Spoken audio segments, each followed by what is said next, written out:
Number 1, most wanted person sa lalawigan ng Sorsogon, arestado sa bayan ng Huban.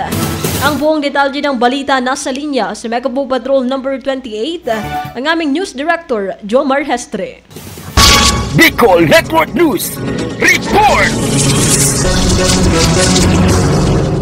Naaresto ang suspect ng puwersa ng Kasiguran Municipal Police Station sa bisa ng warrant of arrest na inisyo ni Honorable Hailey Glipo Frebaldo Jr., presiding judge ng RTC Branch 51, Sorsogon City noong Setyembre 2, 2024. Sa ngayon, ang suspect ay naharap sa dalawang kaso ng panggagahasa na may kaugnayan sa Section 5 ng Republic Act 7610, kung saan meron itong piyansa na umaabot sa 180,000 pesos sa bawat kaso. Samantala, patuloy na nagpapaalala ang mga otoridad sa publiko na maging mapagmatyag at makipagtulungan sa pagtugis sa iba pang mga kriminal na patuloy na nagtatago.